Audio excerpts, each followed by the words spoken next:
The effects of the September 11 attacks were far-reaching and insidious.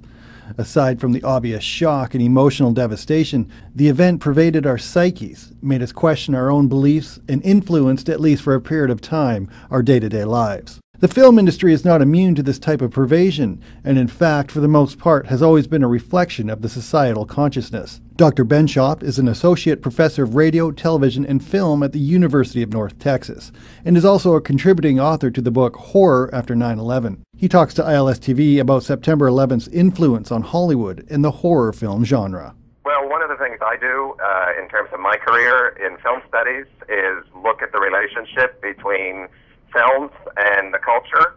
So, in certain eras, certain kind of films are produced that sort of speak to that era.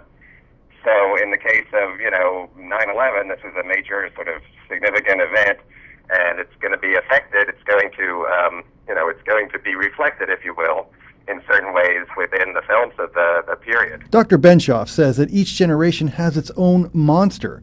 For example, the giant mutants of the nuclear age, the psycho killers of the 1970s, etc. We asked Dr. Benshoff what monster was depicted on screen after 9/11. Well, I think there's been a lot of different kinds of horror films since 9/11, and one of the things that this new book, Horror After 9/11, is exploring is the different sort of subsets of this. But I think the most obvious one that you can point to is the sort of revival of these invasion narratives, whether it's Battle Los Angeles or Cloverfield or War of the Worlds. These kind of notions of, the city under siege, the urban spaces under siege. And most iconically, almost all of those films feature imagery that, is pulled straight from 9/11, whether it's falling buildings or the sort of clouds of gray smoke that are obscuring everything.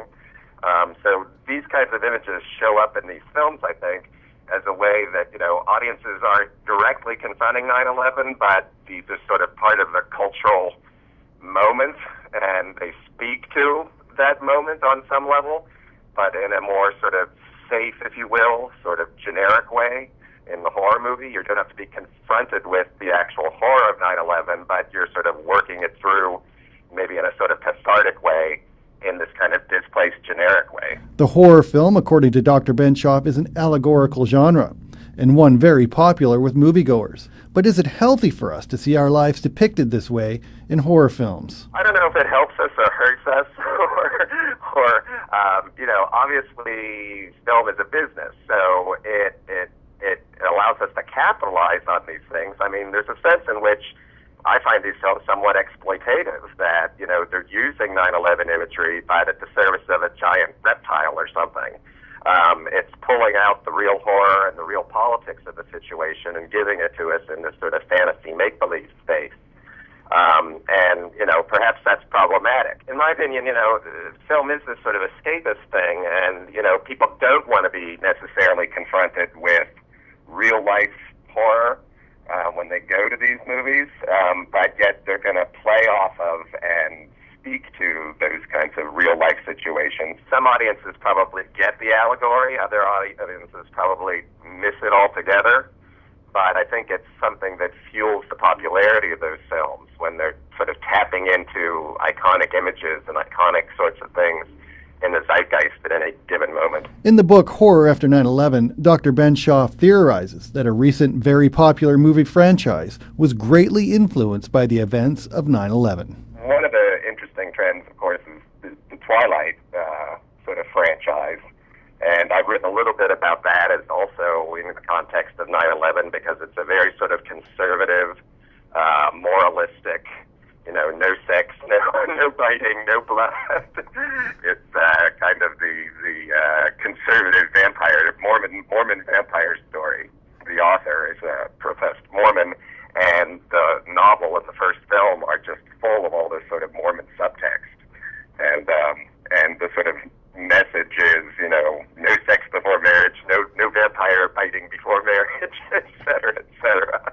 The guy that I read it with is a former student of mine and an ex-Mormon, so he knew all of the sort of Mormon theology, and could, pull all of that out of the text in a way that I really couldn't, but it was a fascinating exercise for me. Well, we postulate that, yes, it has to do as sort of a 9/11 was this religiously inspired attack, and rather than people kind of going, oh, religion can be dangerous and scary, it seems that among fundamentalist-type religions at least, and I would put the Mormons in this category, there's been sort of an increase in people looking to these kind of more Christian or Christian-based fundamental religions, whereas mainstream religions are sort of, dwindling, if you will, according to the statistics. There is an increase in people joining more sort of fundamentalist religions after 9/11. I mean, I'm sort of cynical right now. I kind of feel like we're in a period of renewed racism and renewed xenophobia and fear of the other. We had those moments after 9/11 where everybody was pulling together and, the world was uniting and, whatever. And then that quickly sort of degenerated back into a real us versus them mentality, I'm afraid.